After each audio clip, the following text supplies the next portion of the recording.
All right, guys, welcome back to another episode of the Too Many Hobbies podcast. I am your host, Brian Ellithorpe. Tonight, I have a Ohio decoy carver with me, Luke Costilow. Welcome to the show.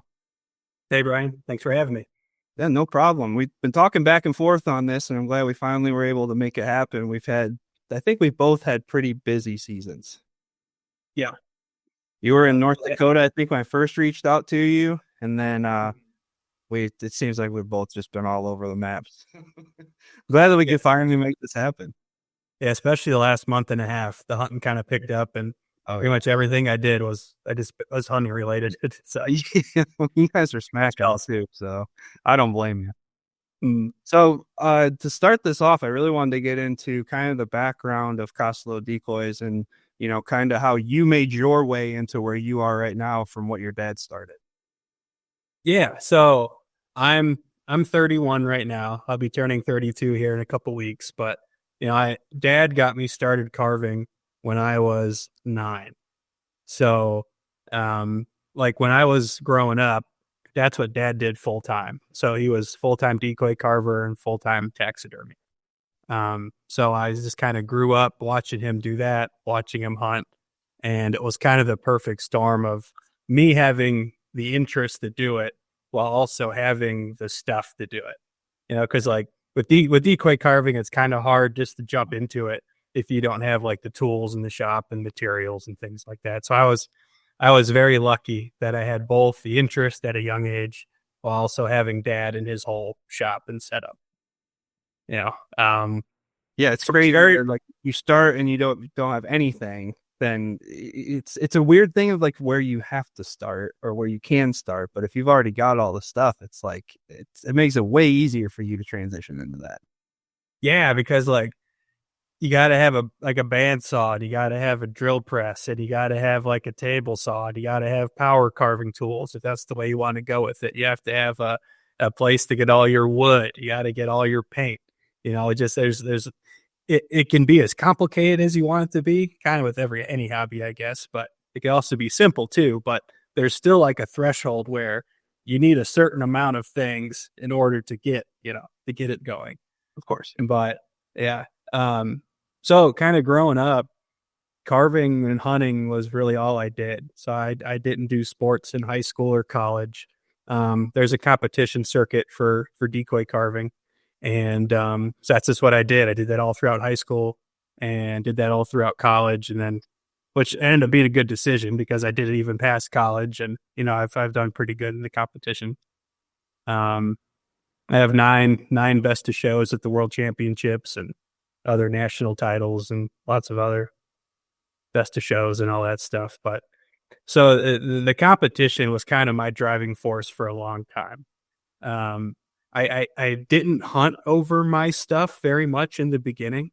It's probably only been the past 6-7 years where I've truly really started to hunt over my stuff, because my main goal is I wanted to win, and I wanted my stuff not to get dirty, right? I like having my stuff on the shelf. I have a big collection. I have a big collection of other people's working decoys. They've never touched the water. They're mad at me because I'm not using them as tools the way they want me to. But yeah, like Decoy items to you as opposed to like actual tools. Yeah. But I say it's been more recently where I've been kind of stepping away from the competition some, and kind of focusing more on hunting and more client work. Because I'm a full-time carver now. So this is my first year of really doing it solely full time. And then congratulations on that, because that is not an easy feat. Thanks. It's just kind of worked out well. Because my wife, so I got married 2 years ago, and when we got married, I was able to get her insurance, and with her blessing, I quit my other job, and then we're having our first child in March. And congratulations to that too. So I'm kind of excited to be a stay-at-home carving bum and to see how that works out. Have a baby hanging around in the carving shop. Yeah. Teach you how to sand. It'll be fine. Yes, the sawdust in the bottles. Yeah, it'll be great. No, it's cool. I mean, it's such a carving's such a unique thing, and it's crazy. I don't know if you feel the same way, but like the culture here in like central northern Ohio and northwest Ohio, there's so many good carvers here.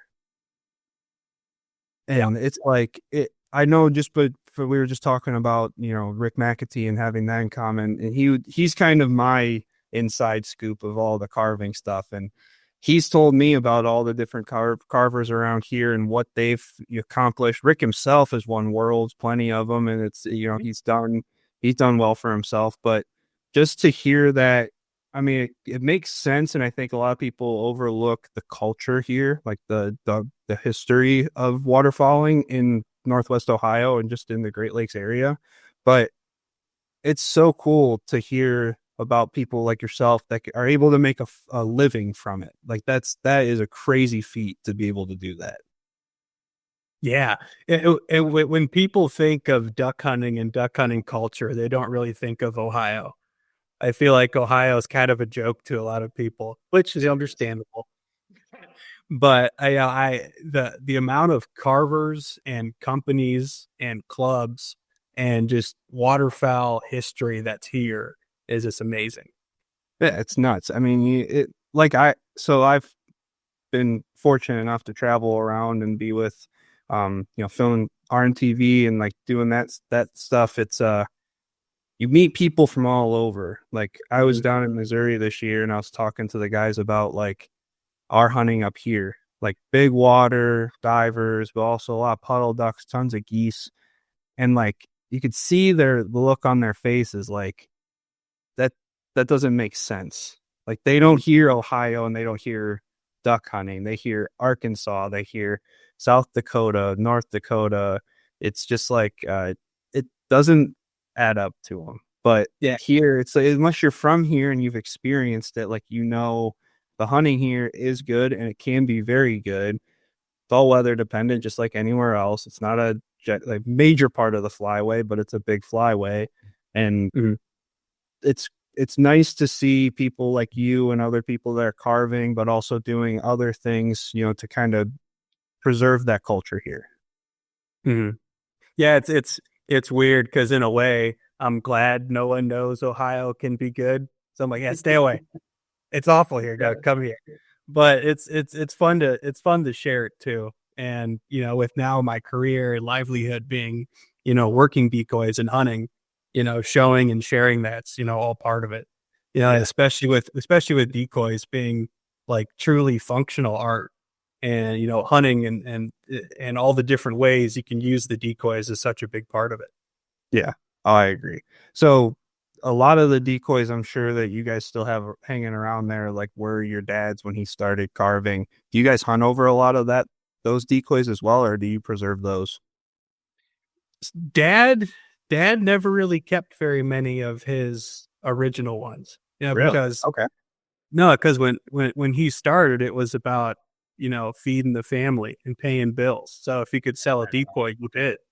It wasn't until recently where if one of Dad's decoys came up on eBay or something, or someone was selling them, we've been trying to buy a few of them just to get them back. Because there was a magazine called Wing Set, and he would sell these decoys. And there were a lot of carvers that would kind of sell kind of wholesale through this magazine called Wing Set. And then people would buy hand carve through there. So you can flip through the magazine and be like, oh, okay, I'll take a Mark Costilow mallard and a George William bluebill and a Rick McAtee ringneck, And he would sell them for $45 each to the magazine. And then now I've been buying them back for like $200, $250 each. Inflation. But it's cool. It's cool having some of these old, just simple cork decoys that he used to make a living off of. So that's what he primarily did, was cork decoys. Yeah. Is that what you do as well? Mostly. Usually the bodies are cork, and then the heads are either like Tupelo or white cedar. If you want to make a fancier decoy, or you're trying to carve in a lot more detail and feathers and raised feather groups and things like that, like your whole body would be Tupelo or something like that. But you can do a lot of detail with cork too. I just like cork. I've grown up carving it. I find it really workable. You can carve it fast. It floats really good. You can shoot the crap out of it, and it still floats. Yeah, it's I think I like it. And is that what you compete with as well? Cork bodies? Yeah, Okay. yeah, mostly.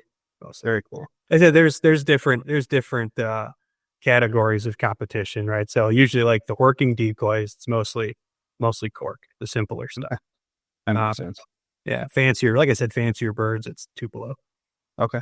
Now, when you're doing a competition for decoys, is there a specific species that you lean to, or does that come into play with like the actual decoy competition itself? Like you have to do a specific species. There are some where you have to do a specific thing. So like they have a world championship now for single working decoys. And for that, they pick one species and everybody's got to make that. So like last year it was Drake ringnecks. So everybody had to make a Drake ringneck, and then that was that. This year it's a blue goose. Everybody's got to carve a blue goose. But with most of the other contests, it's just all species, and it's sort of judged like a dog show. So they have it broken down between marsh ducks, diving ducks, and usually goose, sea duck, and confidence is like another category. Like your confidence would be like loons and grebes and stuff that you could use as decoys, but you can't hunt. But then it's broken down from there. Like your marsh ducks, it'd be like your mallards, gadwalls, black ducks, shovelers, right? So you pick the best of all those, and then your first place mallard goes against the first place black duck, goes against the first place gadwall, going for best puddle duck, and then the best puddle duck goes against the best diver and goose. And then you get best of show from there. Okay. So when it comes to picking species, there are species that don't do as good as others. It seems like mallards and goldeneyes and pintails are like really strong decoys that do better than others. Like a Drake blue-winged teal, it's hard for a Drake blue-winged teal to do good. They just don't stand out, especially in like a working decoy thing where your goal is you want the decoy to project and look really well from a distance. It's hard for a Drake blue-winged teal to compete against a goldeneye. If they're both done well, 9 times out of 10, the goldeneye would do better. But that's an interesting perspective then, because I would have assumed, not being a part of any of it, that it would have to be the same species, or else it would be tough to judge them against each other, because it's kind of apples to oranges if you get to that point. But if it's best to show and that's the way that it works, and it's always been that way, then like I mean, it definitely has its problems. There's always going to be judge biases. You hope that when someone is judging, they go into it with the utmost integrity. And if I don't like Rick McAtee, you would hope that, I would still pick his bird if it was the best, which it probably is.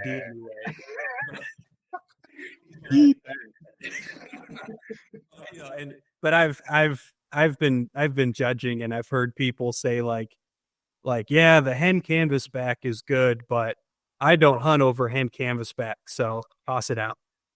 It's like, you'd hope that like biases like that don't get in there, but they do. Right. Yeah. But in a perfect world, the best bird wins every time. But it's very subjective, because it's just it's three people, and you're asking for their opinions, and everybody, yeah. So then I guess that brings up a question for me. When you were starting young and now being 31, how has that circuit changed over the years? Like, I mean, you're essentially still hand carving decoys, so I can't imagine it would be that much different, but has that changed that much over the last 20 years or so?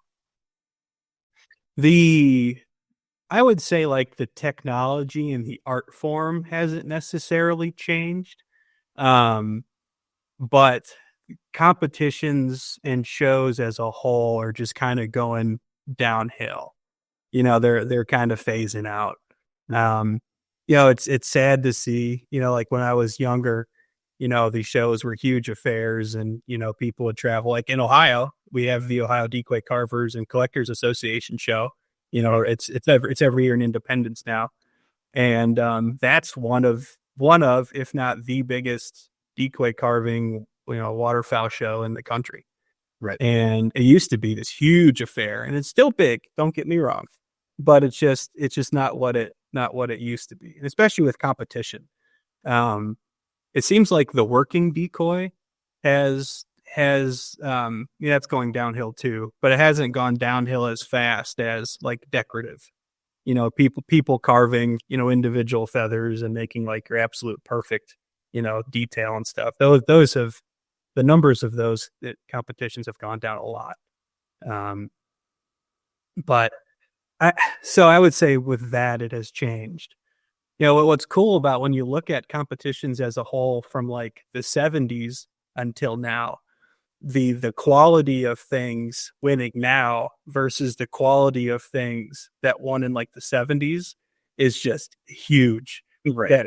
That gap is ginormous. I'd say over the past like 20 years that there hasn't been as much of a gap. But okay. And do you think that that's a generational thing, that there's just not a lot of decoy carvers in this generation? Yeah, I think it's always been a generational thing. I'm the exception. Somebody who grew up in it and always had the interest in it and carried it through. I'm not saying I'm the only one. There's lots of people like me, but it's the exception.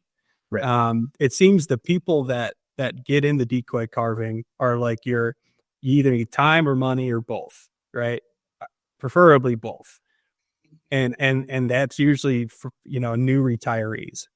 Yeah. And the biggest bulk of the carvers, I think, have always been, middle-aged to older gentlemen. Got and it. I think there was just a lot more back then. They've just been slowly going away.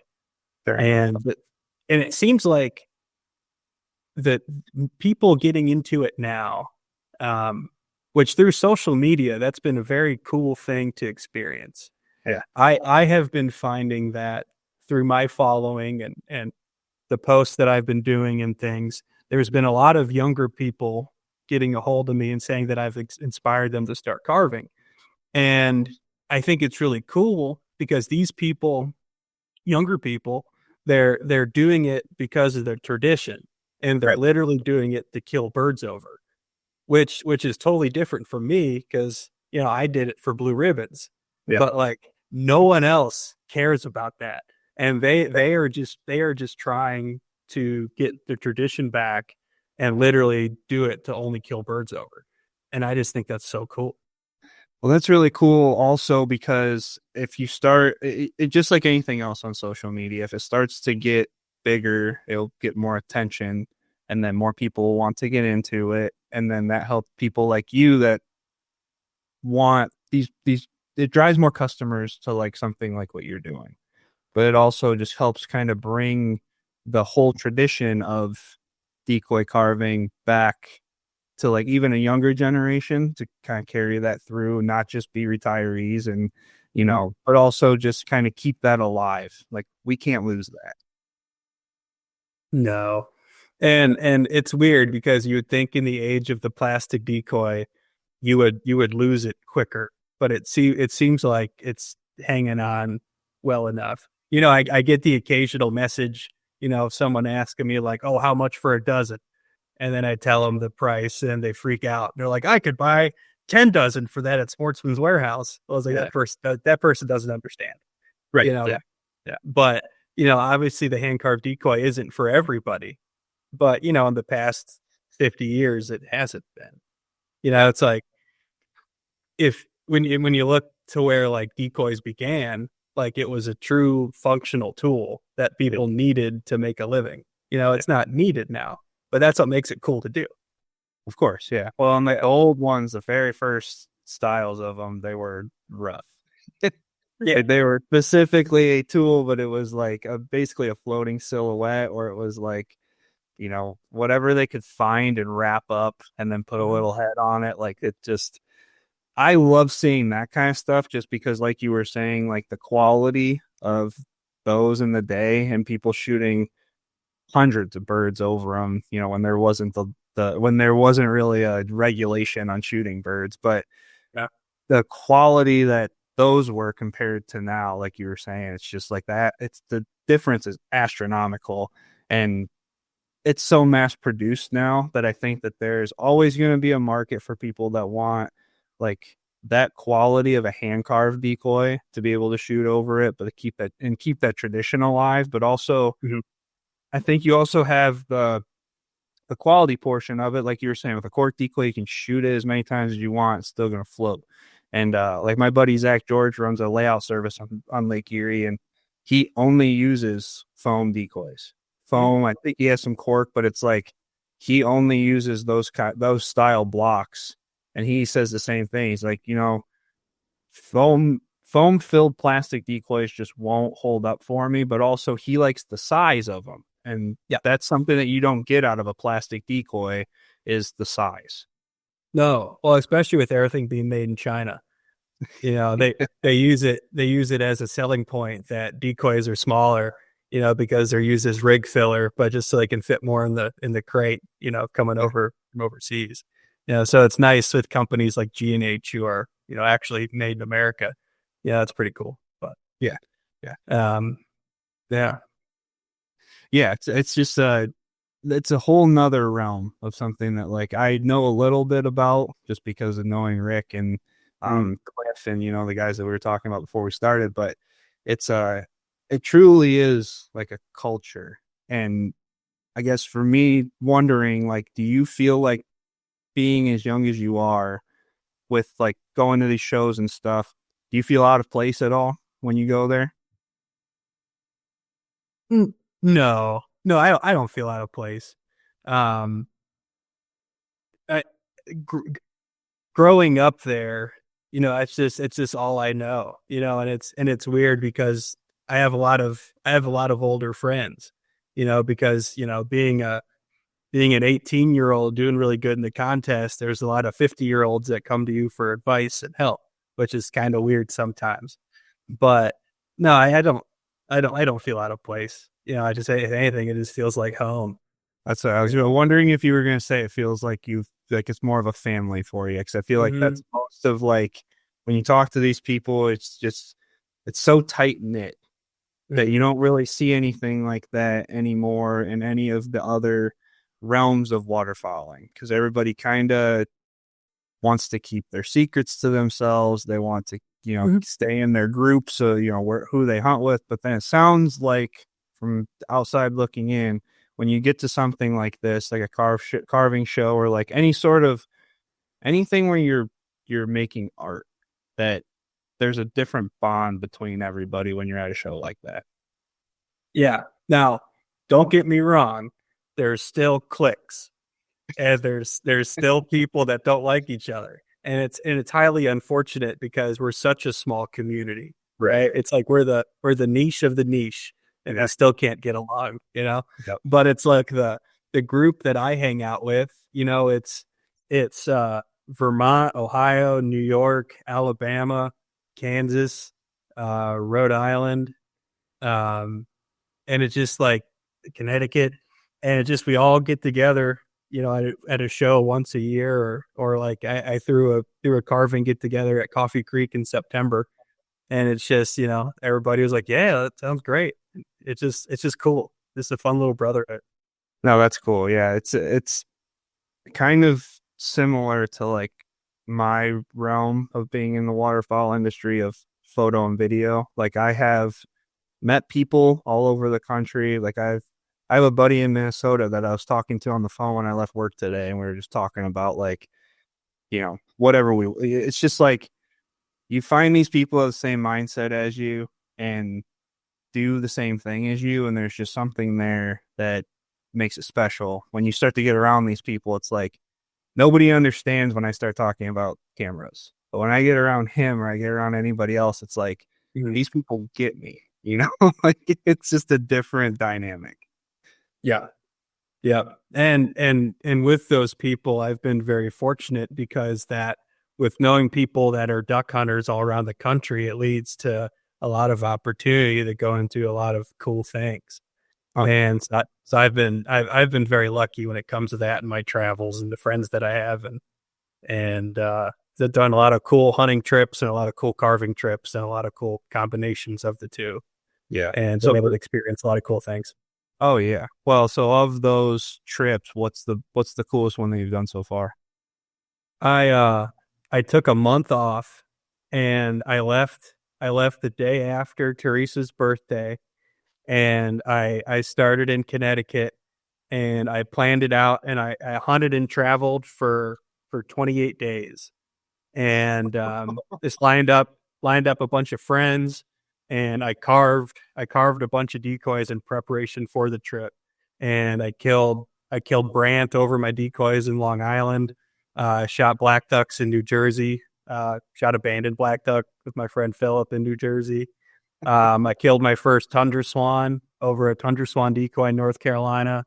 I shot my fulvus, my black bellied, and my model duck over all of those decoys down in Florida, and then proposed to Teresa in Florida. She came down to visit me, so I proposed to her, and she said yes. And then swung by Alabama on my way home. But I hunted like 9 states, was gone for 28 days, and it was great. That has to be probably the most epic hunting story or hunting trip story that I've ever heard. That is insane. We shot our swan at 8:30 in the morning in North Carolina, and then we hopped in the truck and drove 14 straight hours down to our guide's house in Florida, down south of Lake Okeechobee, hopped in his truck, drove another 2 hours, got our spot, and then was shooting blue-winged teal and model ducks like 2 hours after that. Yeah, that's insane. That is a crazy trip. Well, it's so cool to be able to do that, like over your own decoys too. Like that is just crazy. Oh, and surf scoters in Delaware. I have a layout boat over my decoys. See, that's layout boat's my jam.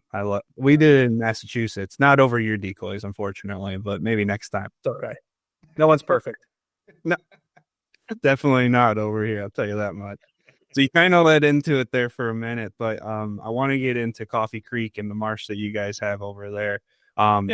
Give me a little background and like how you guys started that marsh and where it's led to now. Yeah, so Dad started buying property out in Ashtabula in 2004. So about roughly the same time as I started duck hunting and carving, I think when I was like 10 or so.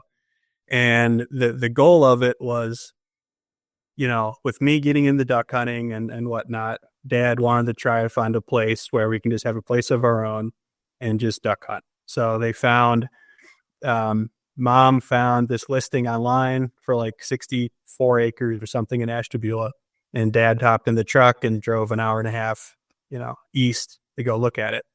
And he called the realtor.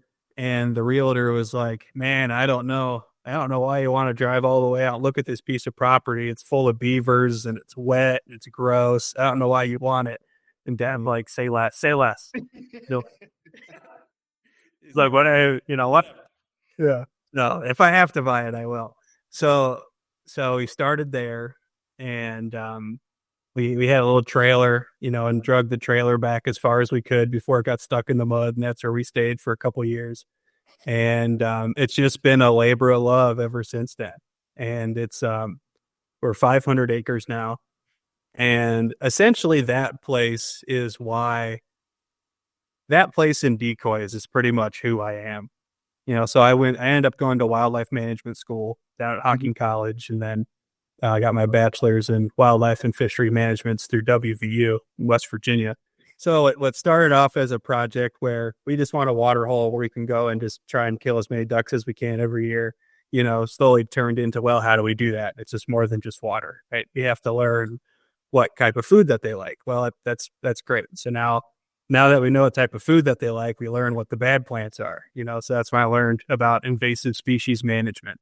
And spraying for cattails and spraying for Phragmites and reed canary grass and whatnot. And then as we started to do more habitat management and build more dikes, flood more things, we have water control structures. and we manage water levels.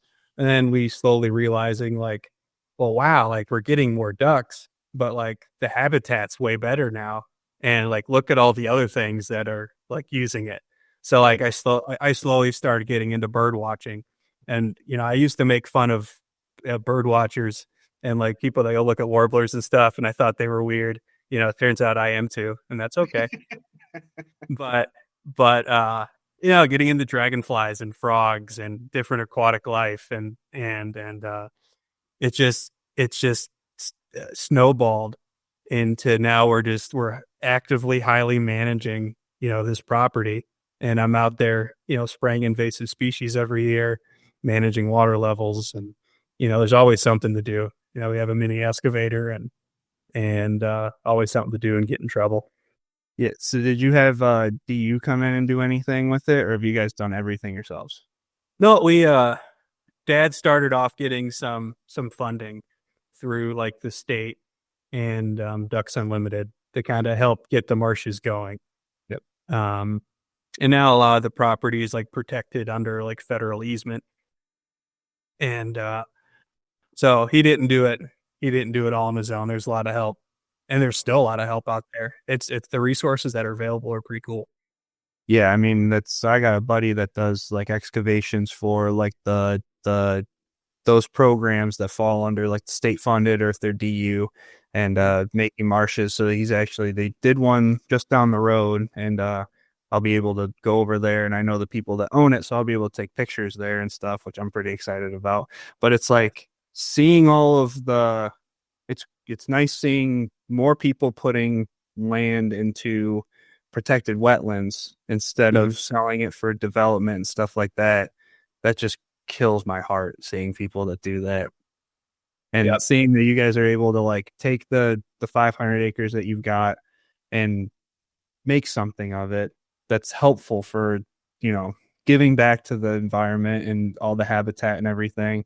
But I think that, like you were saying about bird watching and seeing dragonflies and all that and being weird, it's not being weird. It's just that I think that when you start to build something yourself and you see all the fruits of your labor, that contributes to what you like seeing in the marsh. And I've been that way just on like my old property. I had a small pond. Here I have a bigger pond, but I've got more land.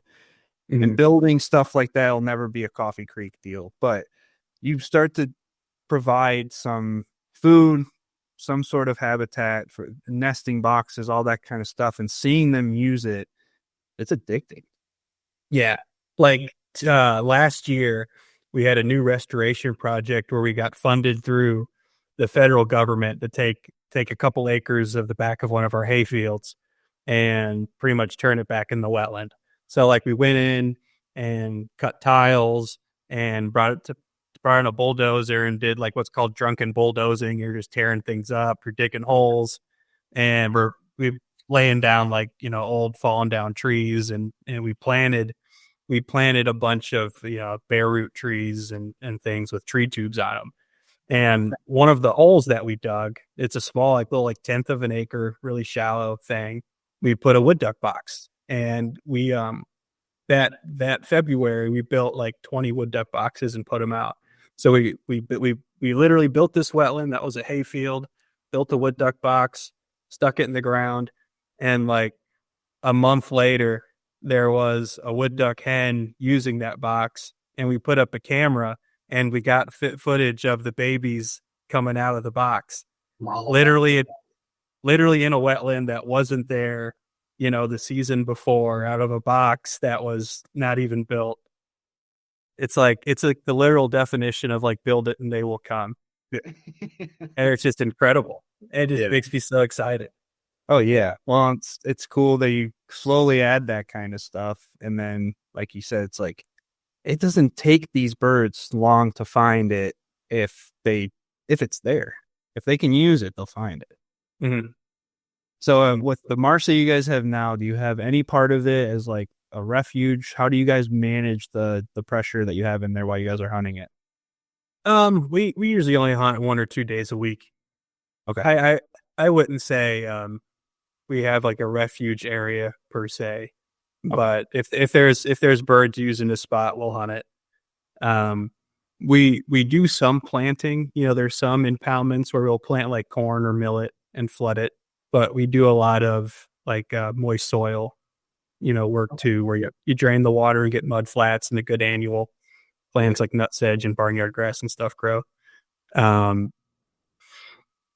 it just depending on the wind, we have 7 or 8 nice blinds kind of scattered throughout everywhere, and we just kind of chase the birds wherever they go. Okay. Yeah, I was curious because it's I was just down at a ranch in Missouri, and they manage 500 acres of wetland. They have a refuge area that they will hunt, but they generally keep it off limits. But they hunt every day for the most part, and so the way that they were managing their pressure was get in, get out, but it was also they would hunt different, like completely different areas of it, so you're not blowing all the birds out, and that's probably a little different just based on the amount of birds that go through there compared to here. But it's always interesting to hear, like they had moist soil, they had millet areas, they had flooded corn, and then they would manage the water levels in there to help birds get to the cobs and all that kind of stuff. But bigger team down there, I would guess. But I mean, seems just like same knowledge that you've got is like, you have to have somebody like that to be able to create a stable and working wetland if you're going to shoot birds off of it. Yeah. I know we were talking big about Ohio and, how good the hunts can be and whatnot. But, I would say if we were actually in a flyway like Missouri, it would probably be worth setting up a refuge and whatnot. But it's like at our place, we do so much work, throughout the year. If there's a spot with 12 mallards in it and that's what we got, well, we're going after them. Like, it's like, it's now's the time. It's like we spend all summer managing everything, planting everything, and it's just like we're farmers with shotguns at this point. So if there's something to harvest, we will harvest it. Yeah, I mean, it's one of those deals too where, like you're saying, you put so much work into it, like you want to manage pressure, but if there's not birds to manage the pressure, then you just go in and hunt. Like it's no different than any other public land around here, that people, if there's birds in it, they just go hunt. And it's like, it's tough to have that self-control, especially like we're saying, in a place that doesn't have a giant flyway that like Missouri or Arkansas or any of those places. But do you see a difference in the type of birds that you see throughout the season? Like, what does it look like at the marsh from start to finish? Like when you guys start to see birds moving in? Oh, early, you have your calendar birds early. Usually we have a lot of mallards, wood ducks, early October. Seems like we've been getting more and more teal every year. This was a really bad year for teal. I only saw a couple, but we picked up there towards the end, towards like December, January, we really picked up. But our October, November wasn't, I realize saying it wasn't good is very relative, but it wasn't very good. Usually we'll pick up a black duck or two, maybe a widgeon, maybe a pintail.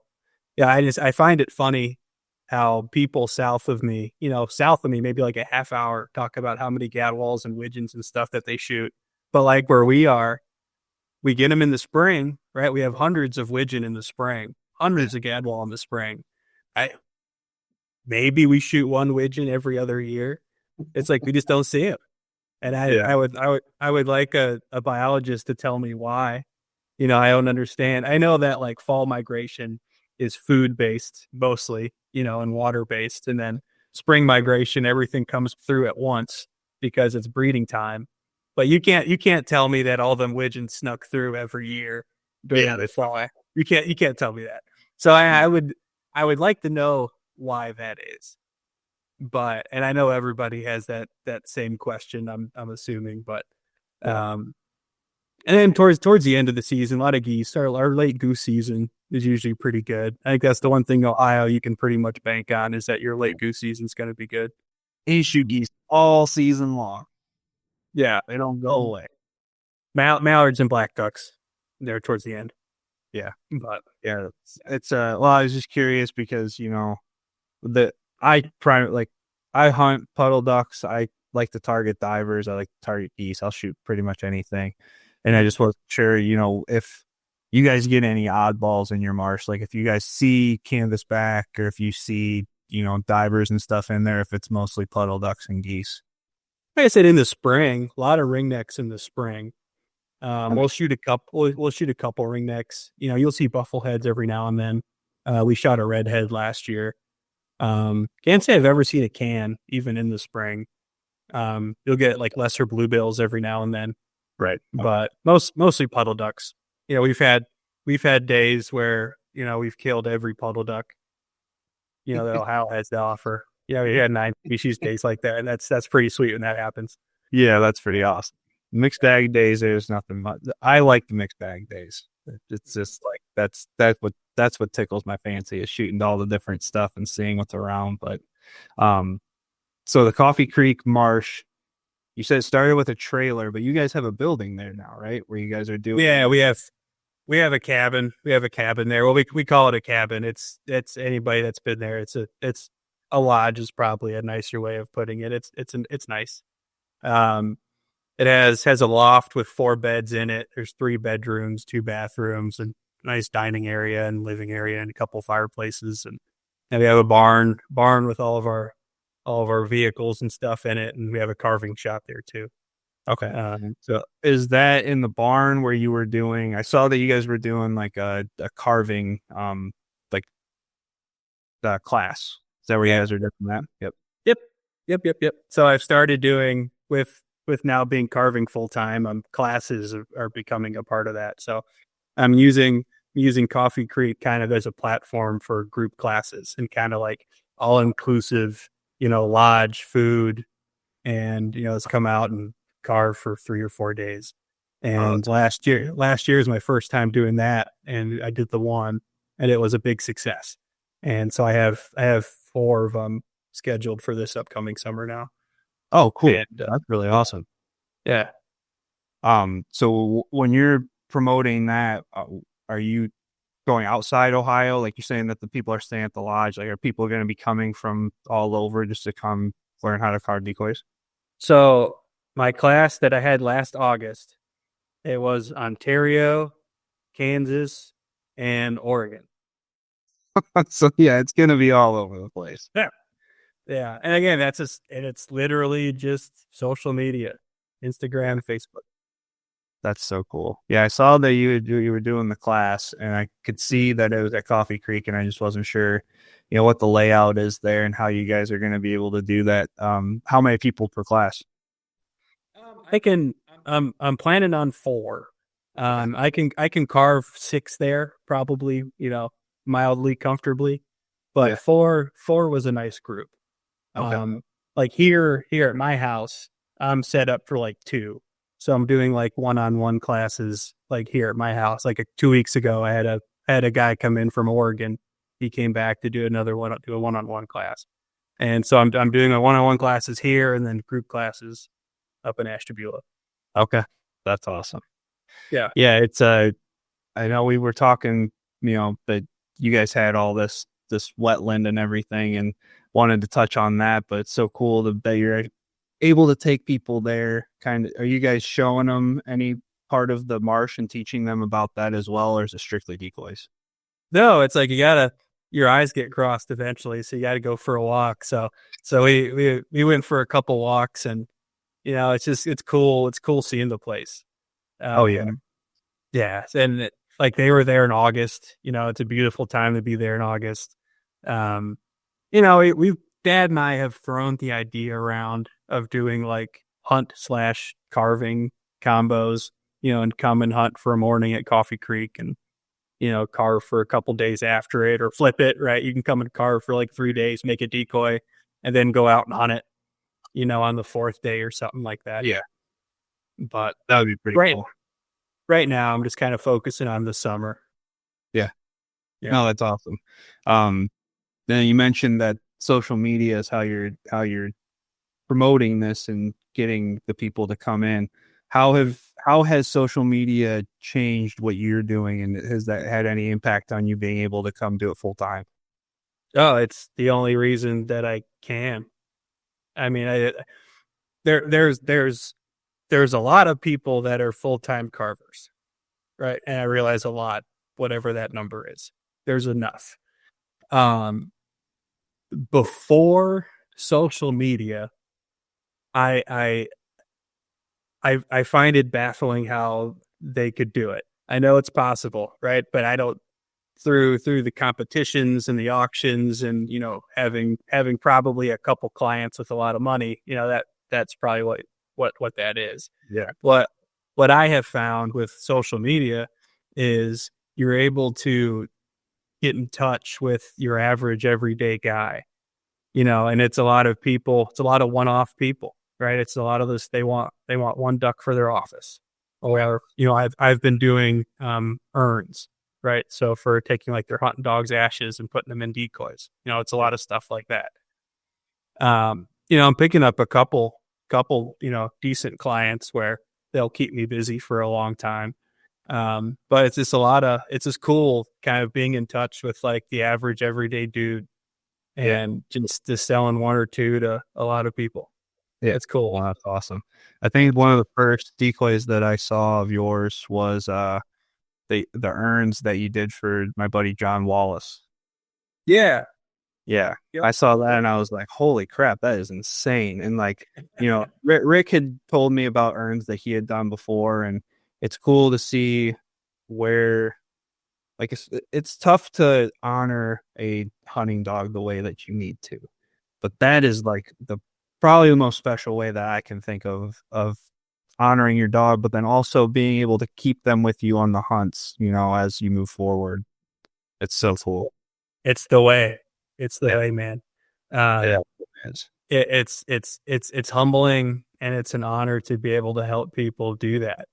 And there's been multiple times where, be it on the phone or in person, like tearing up with another full grown man that I don't know, just because they're telling me the story about their dog and how amazing they were. And Forrest Carpenter out of Colorado. I'll be going out there here in a few weeks, and I made that 7-bird urn rig for his dog Lila. Yeah. And I'll be going out there in a few weeks. I'm actually going to be able to hunt over that rig with him. So that's going to be cool. That's going to be cool. Like, that's one of those ones that'll tug at your heartstrings a little bit. Like, that's a really special thing that you're able to do, is like give people those memories, preserve those memories for them.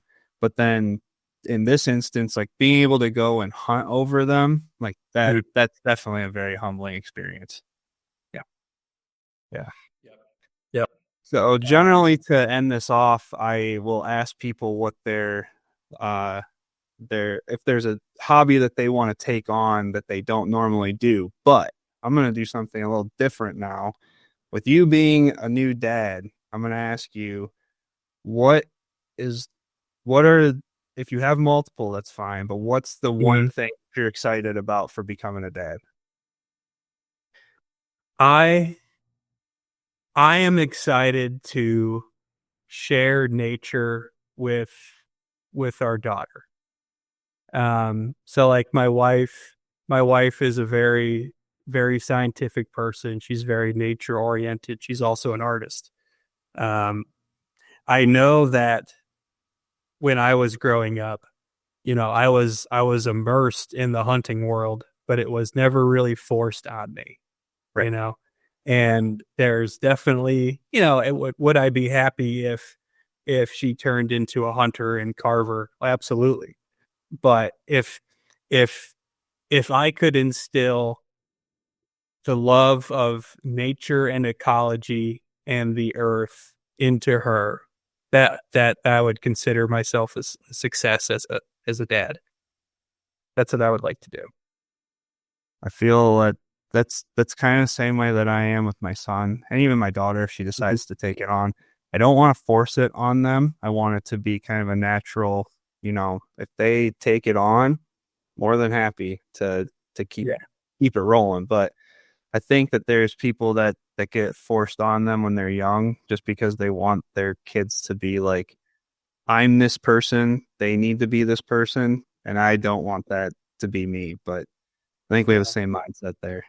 Yeah. Now, that being said, if she turned into a decoy carving, duck hunting social media star, she'll never work. Exactly. You never know what's going to happen when it's coming down the road. It's just so many things happen in the hunting world. You don't know what's going to happen. It's crazy. Yep. Well, buddy, I really appreciate you coming on. I want to give you a moment to plug all of your socials and your website and anything that you want to. Yeah, thank you. CostilowDecoys.com. You can find me on Facebook and Instagram at Costilow Decoys. Full time now. If you have any interest in carving or commission or just want to talk about decoys, send me an email, give me a call. Always here to chat. Appreciate it. And Luke and I are going to be hopefully working on a few projects here, and we can share those with everybody too. So actually, after this, we're gonna discuss that and see what we can do. So we got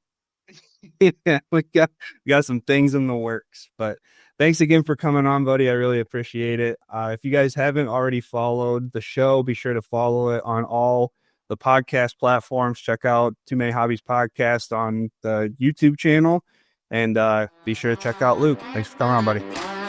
Thanks, Brian.